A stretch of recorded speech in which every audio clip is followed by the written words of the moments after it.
Good morning, everybody. Nick Amata right here, right now, in the present of now. Welcome back, everybody. We have another amazing episode with a fantastic guest, a special guest. I can't wait to introduce because we got to talk about success, and hard topic because it's so variable, so many different way to describe success. So, and finally, somebody that can help us, create those this success. So let's introduce everybody. Olivia, welcome in. Hi, thank you for having me. I'm so excited to talk to you today. That's awesome. As usual, I don't know much about you, so I want to explore with everybody what you do.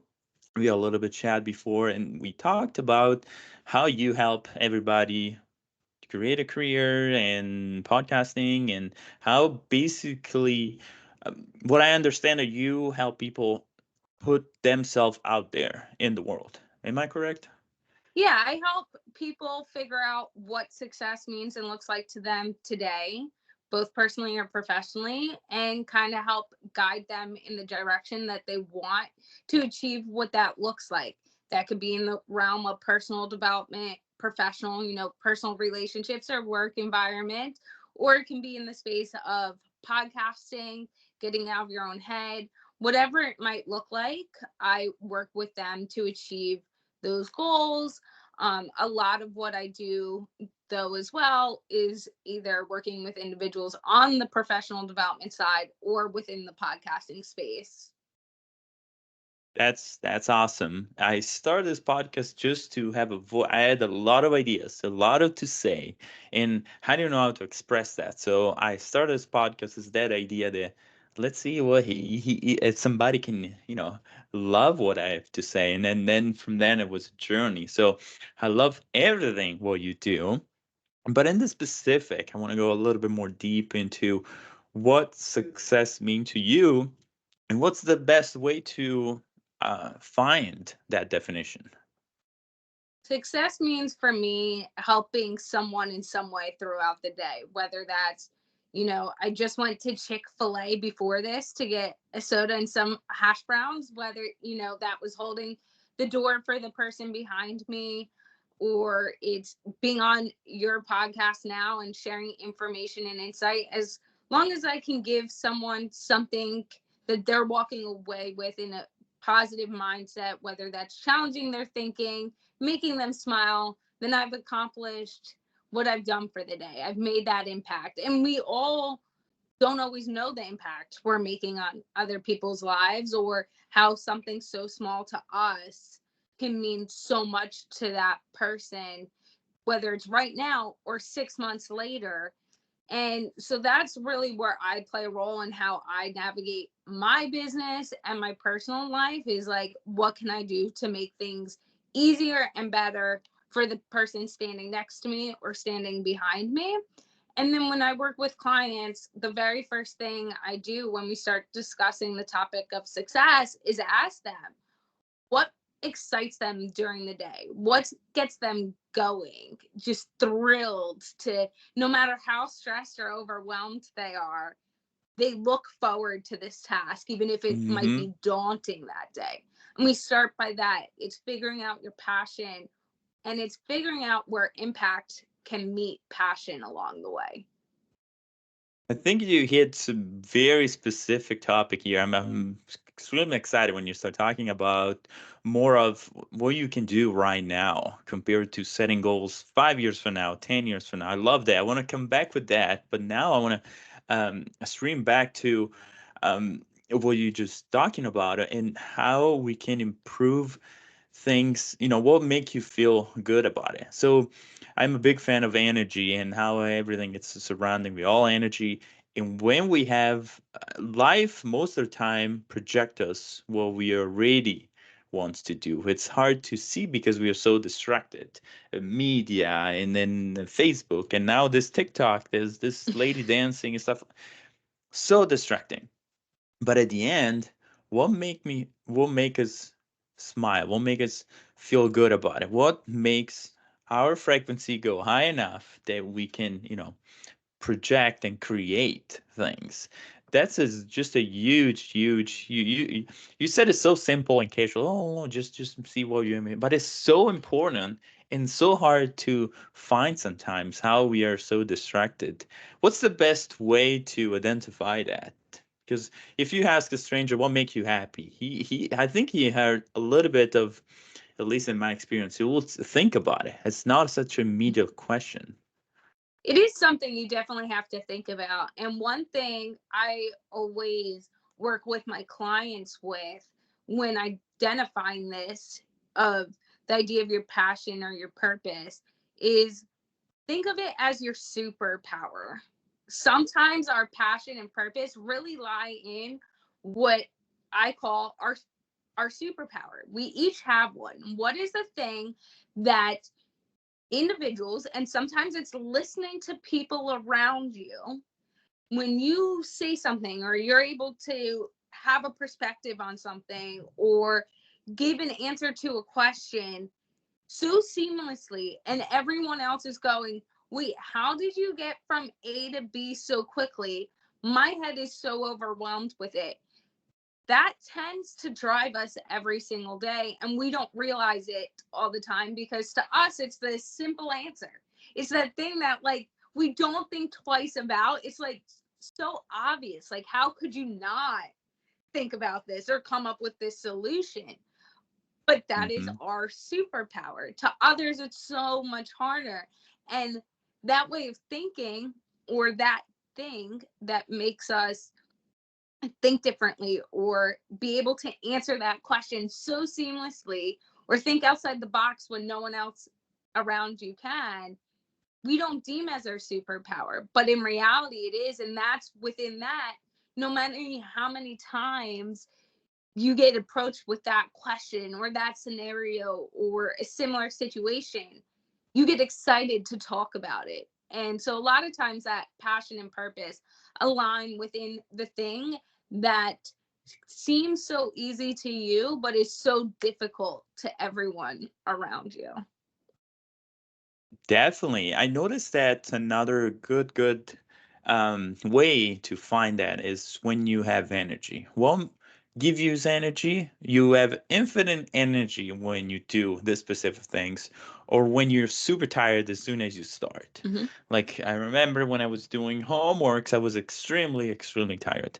But when I would start talking to people, immediately my energy was back, even if I have a long day at work, family, and it's Mm-hmm. almost bedtime, and I have a call and ask about business and strategy, I will stand up and just recharge it completely, and I am full on it. I'm like my energy, my voice. It's like sometimes I surprise myself and I surprise my body. It's like what happening? What's happening?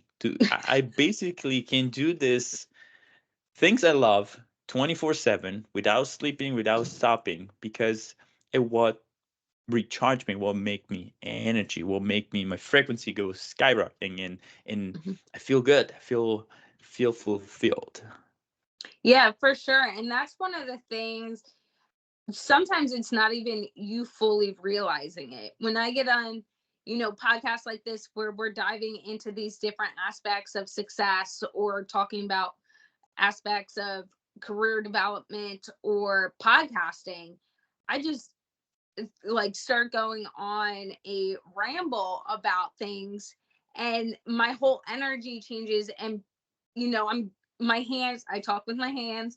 It's the Italian side of me that comes out very. I'm Italian too, so don't worry. We're paisan. We speak the same language now. I can understand better if you move your hands. Don't worry.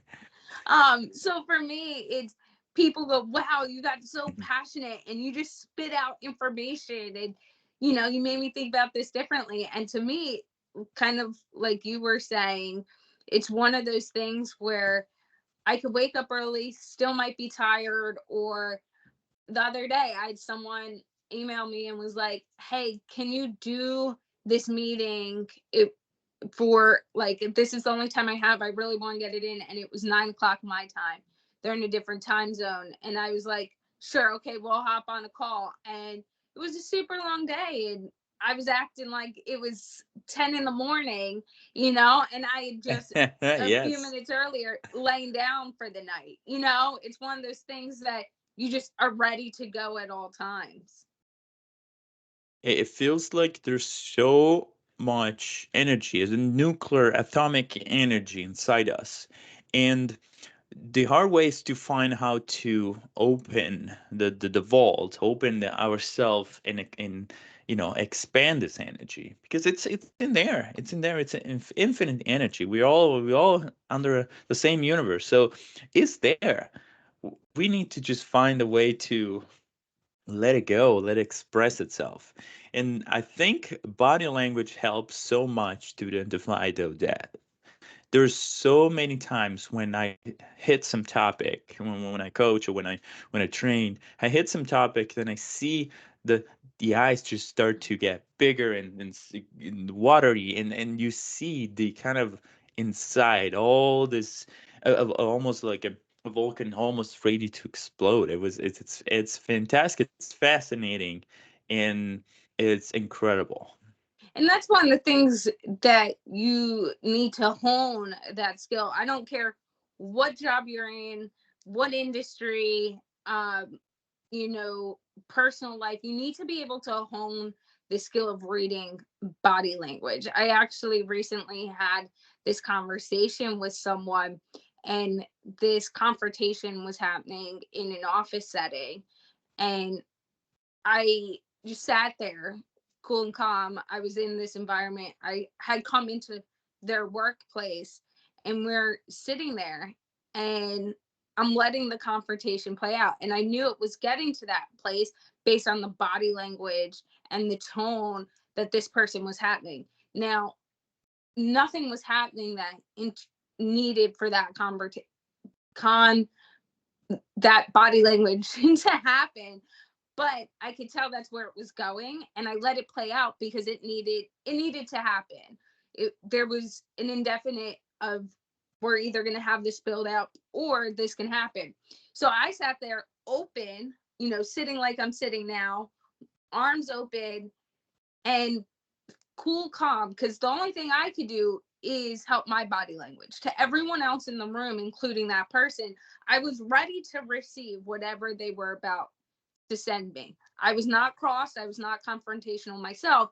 I was showing that I was open. We can have a discussion or we can move in whatever way, but my body is showing that I'm open to hearing you.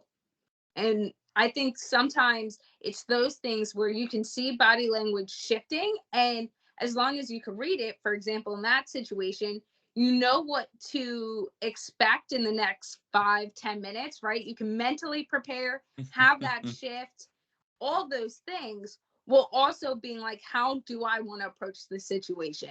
Do I want to be cross off? Do I want to be defensive? Or do I want to be open to hearing everything, and how might that look and sound?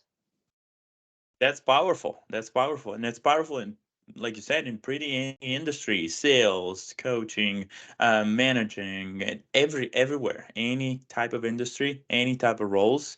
Even if you're the new entry on a big corporation, you can make a huge change if you know yourself, basically. And and the other thing is, and this is what I was starting to allude to earlier when I started the story, it doesn't just have to be for your work environment. We all have confrontation with family, with friends, right? How do you want to approach it? Can you see the signs? Sometimes it is something as simple as if you're out to dinner with a friend and you touch on a topic, just going through your conversation, and you don't know any better because you don't know everything that's going on, and you touch upon that topic and they start to, bring their shoulders in, they start to be more closed off, they're no longer having eye contact. Okay, this isn't something they're potentially comfortable talking about. How can you pivot the conversation? It might be with a family. Okay, all of a sudden you're in a full blown argument with family members. How are you reading the different dynamics, different personalities in the room to go, okay, this is where I should step in and how I need to step in to be there? especially with Italians family. So that just put it out there. But you can. I'm hard believer of 90% of the marriage that end up with divorce could be resolved with more communication. I'm a hard believer that I don't have a proof. I don't have anything to prove that, but I'm hard believer. Even in not just marriage, just relationship, just with family members, and especially in a workplace.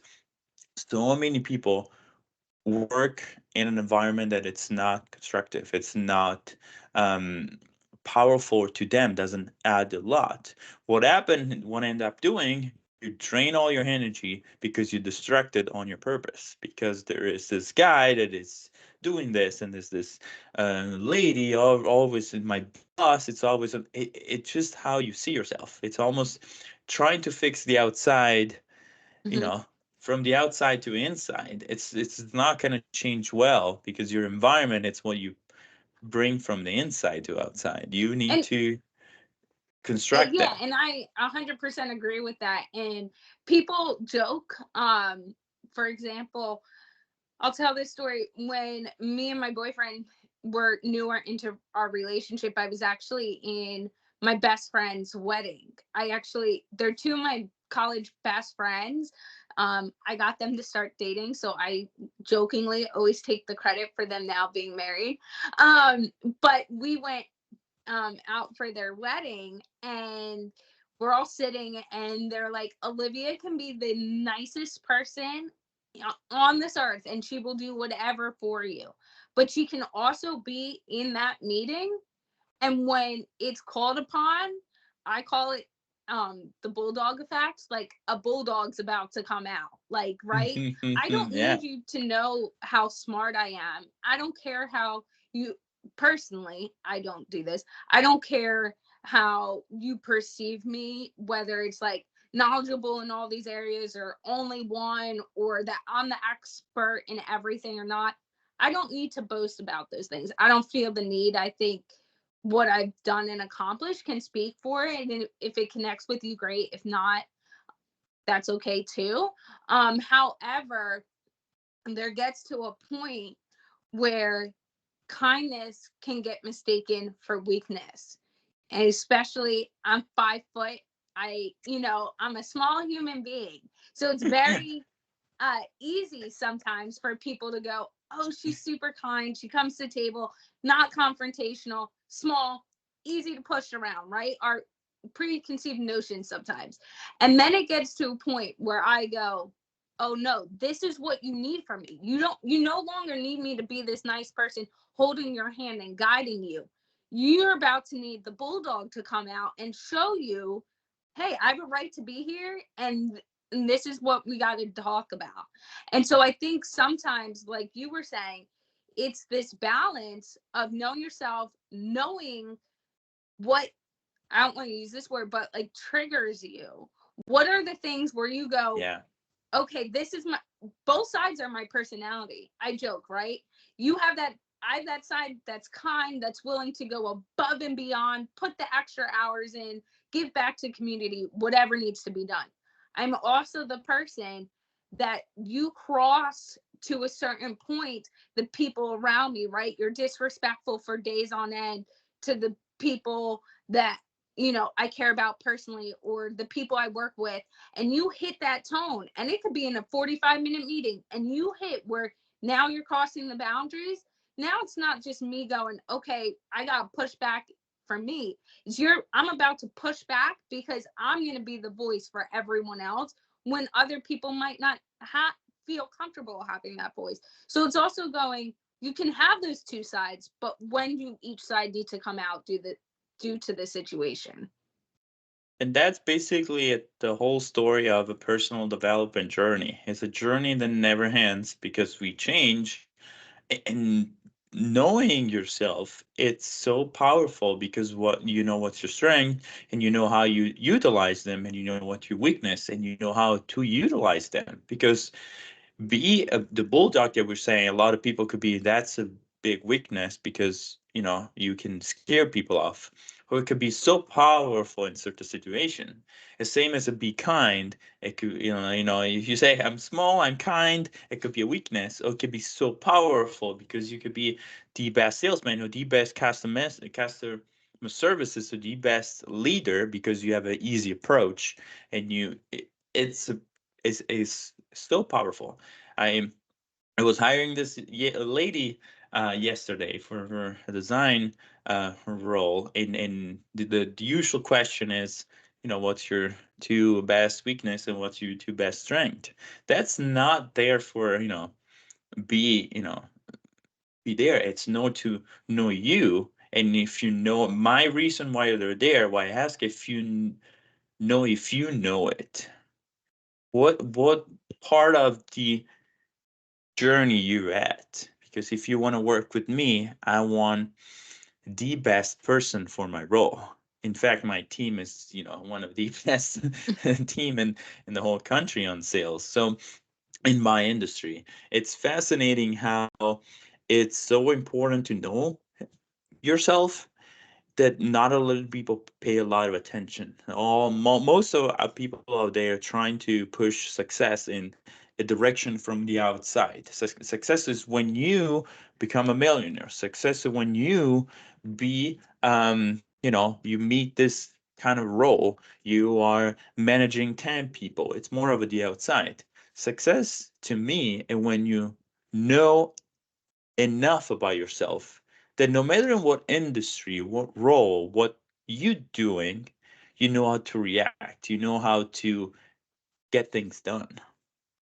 Yeah, and I think the other part of that too is when I prep people for that kind of question, right? They're in an interview, they get that type of question. It isn't always about what to yourself is your biggest strength and your biggest weakness. It's for that specific role, industry, what is your weakness in there? I'll take an example. I went from working in professional sports to working for Lockheed Martin. During that time, I did get my master's in supply chain. So obviously, I knew about supply chain and that industry, but I went from working in professional sports to, one of the top supply chain government contractors that's in the Wow. industry. And I went to a role that typically took people half their career within the organization to get. And when I was asked in the interview what my biggest weakness was, it wasn't that I was, coming from sports to this, because I knew how to handle the people. I knew the quick turnaround that was needed, right? Because if you're working with an athlete, you need to know the response before they even ask you the question. My biggest weakness was the technology. There were certain technology you use in supply chain that you would have never touched in sports. So for me, I went in, and when asked that question, it was this specific technology that they use that, unless you're in that industry for a while, you wouldn't have known about.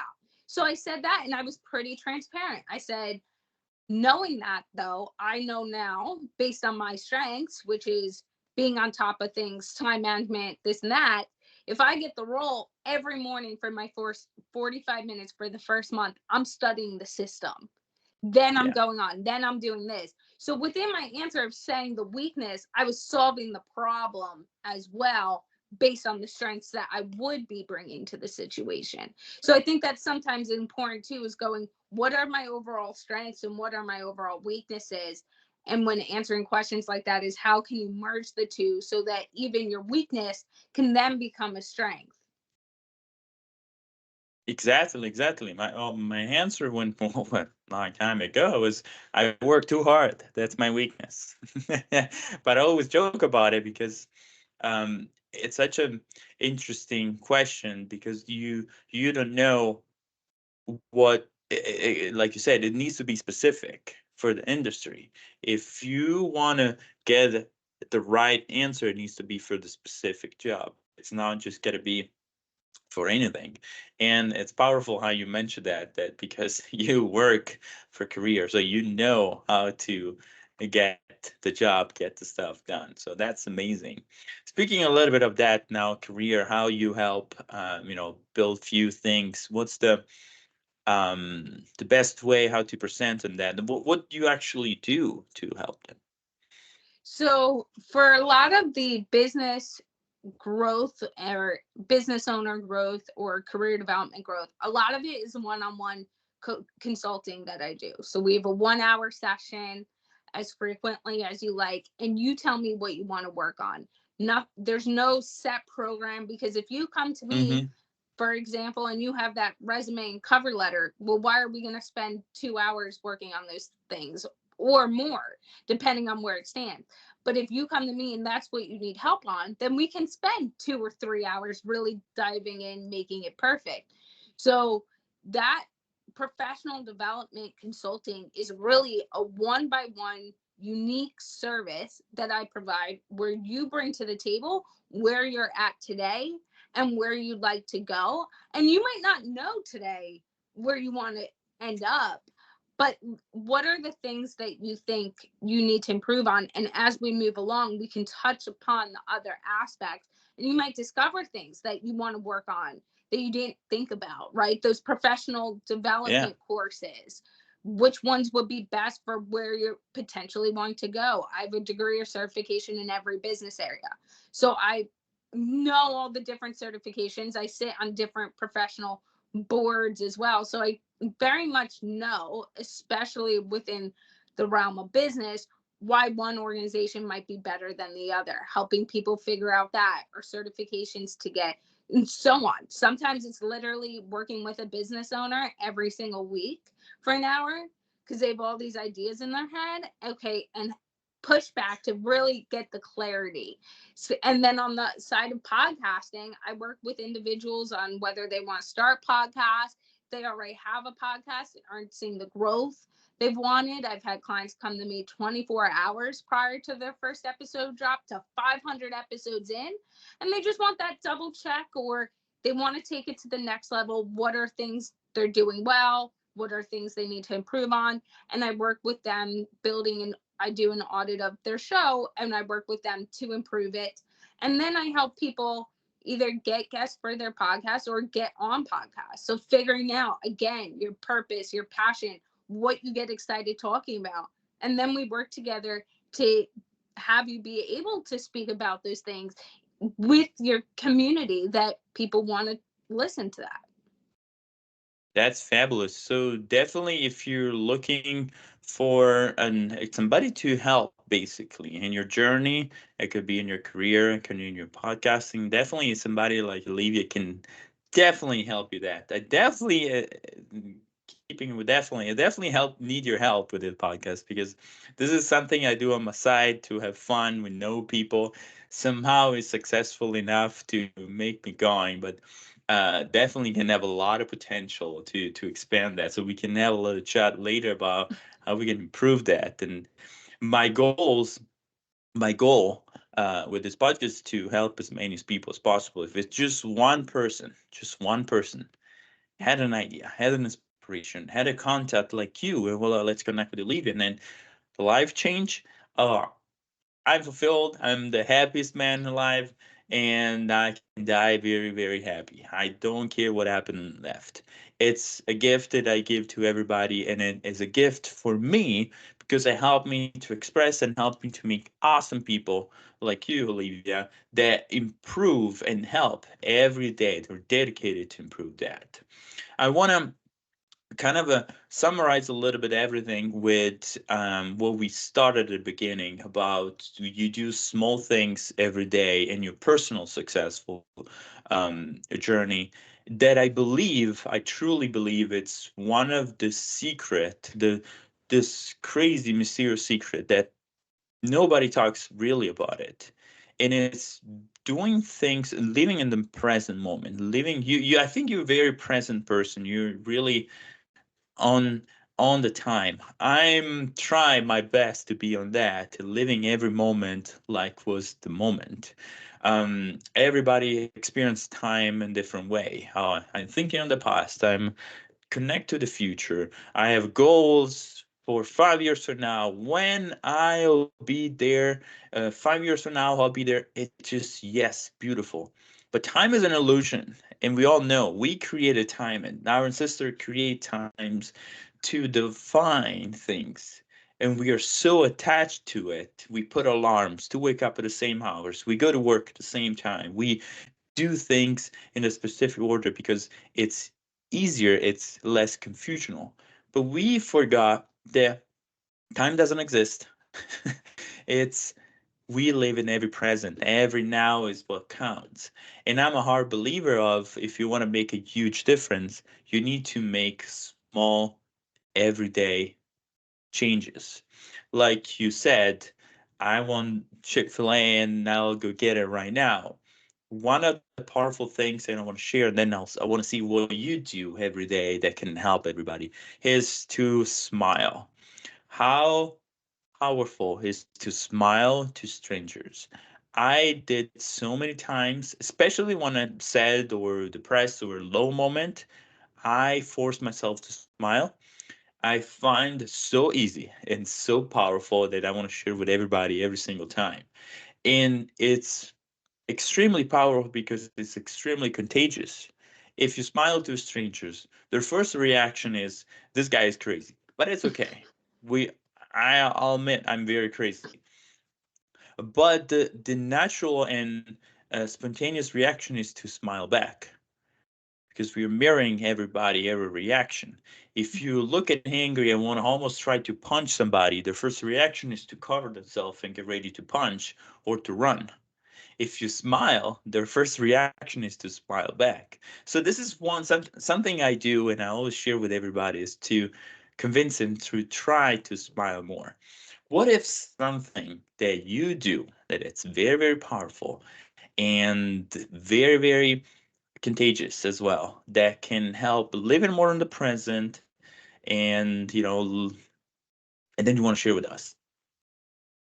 I think that's a great question. And I do a lot of different things, but I think one thing that really helps me be present, both personally and professionally, and pivot back and forth throughout the day to show up for individuals. If my boyfriend texts me, or people in his family text me, or my own family, right, text me while I'm in the middle of a meeting, how can I, respond to them, not be bombarded in my head about the work stuff going on, or pick up that call, be there, shift back to work, is knowing going into every day, there's a certain amount of things you can control and plan for, right?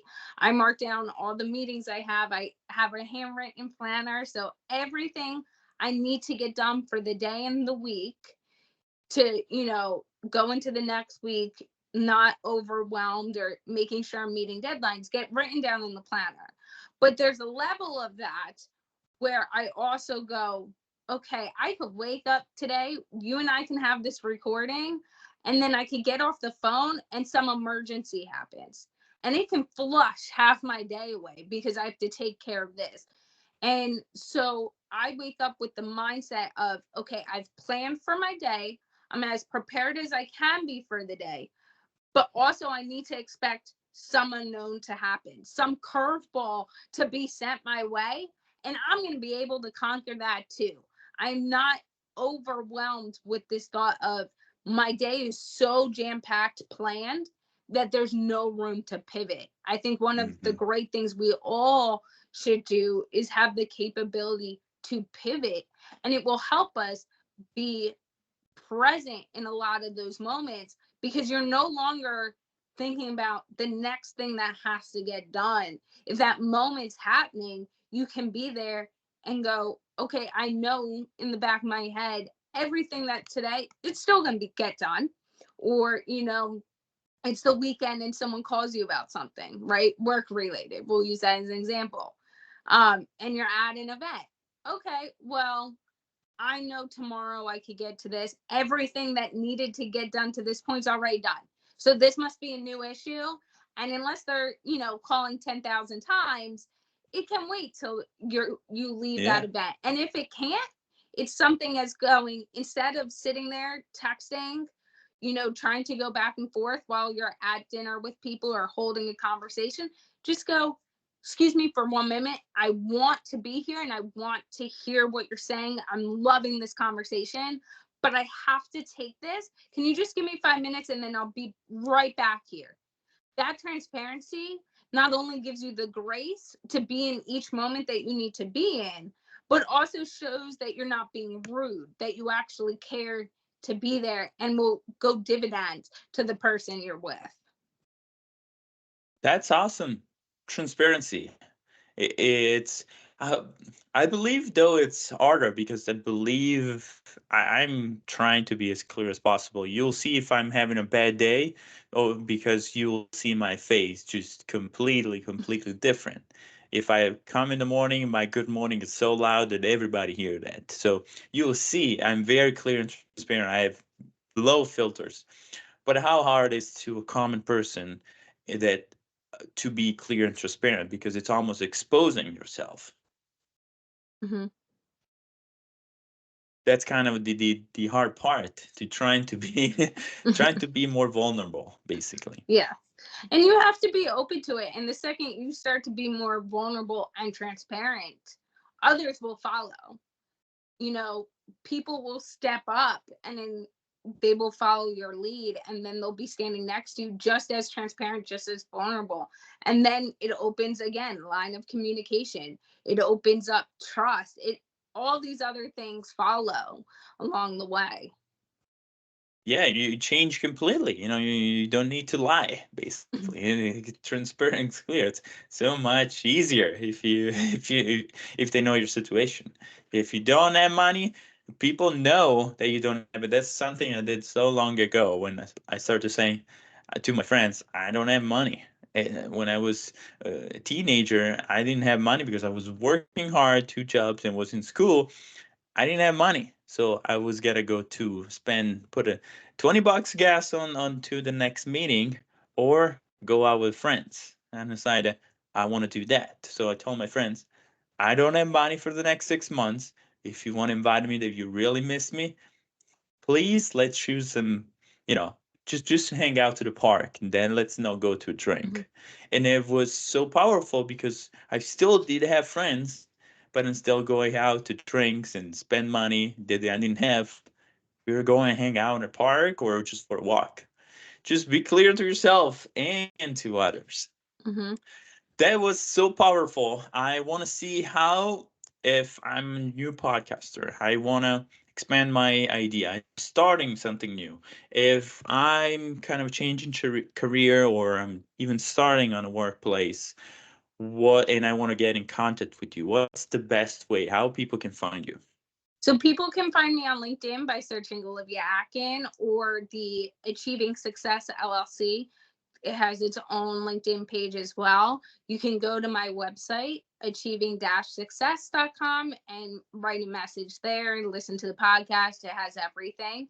Or you can email me directly at olivia.akin@achieving-success.com. I personally answer every email, so it might take a day or two, but I will respond and we can move forward from there. Well, that's transparency. It might take some time, but you will get there. I know you will. Well, thank you so much, Olivia. I think we cover a little bit of everything, and I think there's a lot of good inspirational things and good tricks and tips to help everybody about what we need to do to be better. So thank you a lot. Very happy to meeting you, and thanks a lot to be here. Thank you for having me. For everybody, I'll see you everybody on the next episode. And of course, as usual, thanks for listening.